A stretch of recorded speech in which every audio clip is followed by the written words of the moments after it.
เด้อมาเด้อมาเด้อจะเก็บหอยทางเลยหอยหอมหอยหอมหอยปากเด้เกิดดีๆเด้อทุกคนเด้อหอยเด้อมันชุดนี่เด้อหอยเด้อหอยเด้อโอ้โหขับเด็กขับเอาหน้าคุยป้าไหน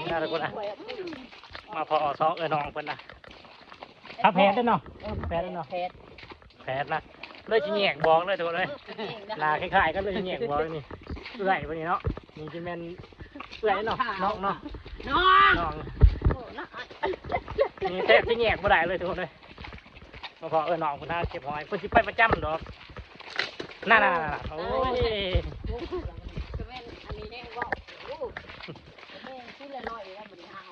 เป็นหน้าเป็นไปประจำเลยเนาะทุกคนเนาะประจำนั่นเด้ไปก็แล้วไปเหมือนนี่อะไรสิเด็กๆนะเขามันยามโอ้ยหอยเอาเงินมาแดก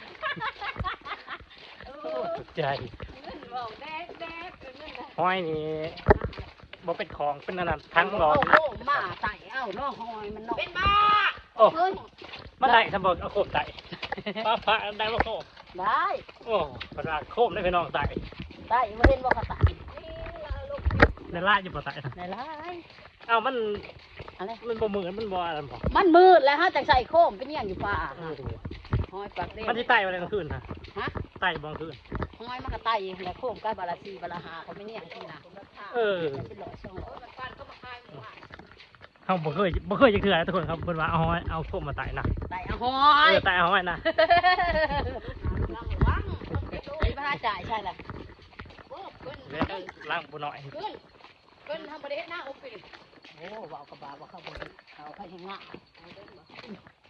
คนว่าเอาโคมว่าโคมไต่นี่ได้เนาะได้โอ้กำลังหูเด่นบ่เคยไปจากเถื่อนโคมไต่ในบ้านเราต้องช่องลอยคอยเห็นขอไปผมอยู่ไปขู่เนาะน้ำได้เดียวก็ใช่โอ้น้ำเดียวยาวแบบนี่ไปเลาะทางไหนบ้างนี่เดนี่โอ้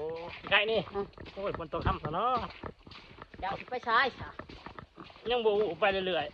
ๆทำไปแล้วเนาะประมาณ4-5 โมงก็ลงมาแล้วจากนี่นุกกับปฏิบัติป่าเช่าจิ้วโอ้ยนุกหน่อยๆใจนี้ใช่ครับนี่ตัวนี้ง่ายง่ายพายุมาเร็วเขาอย่าว่าจะหน่อยชิบุได้ห้อยพายุยังไงพายุล่าพายุไทย